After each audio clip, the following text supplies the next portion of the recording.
Hey there, I'm Erin, and if I was going to do a lesson plan with a type of graphic organizer, I would use this one. I don't know if you can see it there. So this is an idea rake. I really liked this graphic organizer for a couple of reasons.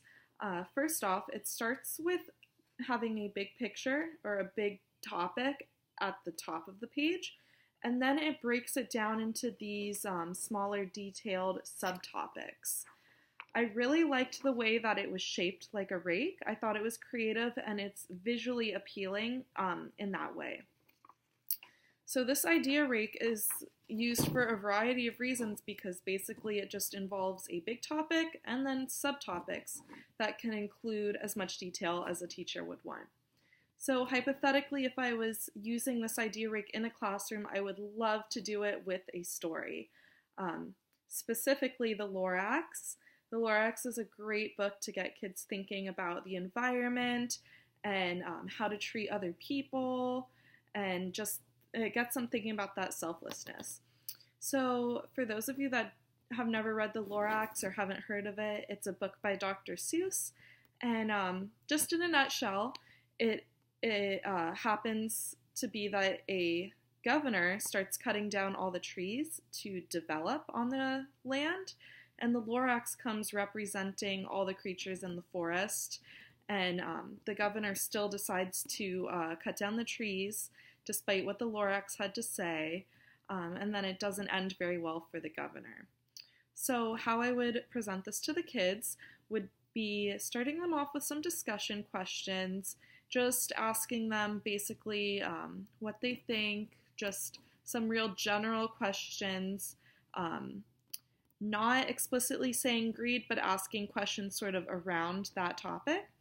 I would read the story, also letting them know that they're going to get ready to do an activity with the story after, so reminding them to pay attention and to listen. So after we got done with the story, we would talk a bit more, asking them more streamlined questions, just sort of recapping what happened in the book, and it would target us to the topic of greed. And I would explain to the kids that that's going to be your main topic is greed. So they can go ahead and write that at the top of their idea rakes. Then we would go ahead and have them break up into groups. And in the perfect world, I would definitely have each group have a copy of the Lorax to go back and look through it. If not, they can also recall from their memory, which is good to strengthen their memory and recall. So I would tell the students that their group activity would be to find examples of greed in the Lorax. Very specific examples from the governor or maybe some other characters, whatever they want, as long as it has to do with the big topic, which is greed. Then after they're done, I would go through with each group and we just sort of talk about their ideas, see what they had to think, and then we would have a group discussion going back to that topic of greed and relating it back to our everyday lives. I think it's really important to relate material back to the student to make it personal, especially with childhood education, getting them to just find that connection between sort of their outside environment and the school environment.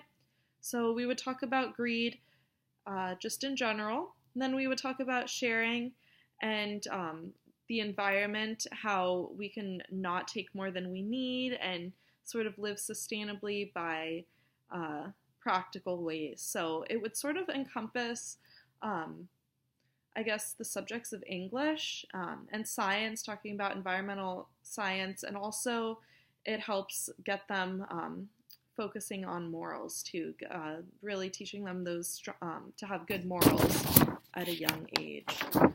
So I think that's what I would do with my idea rake. I really love this graphic organizer, and I love that it's so versatile.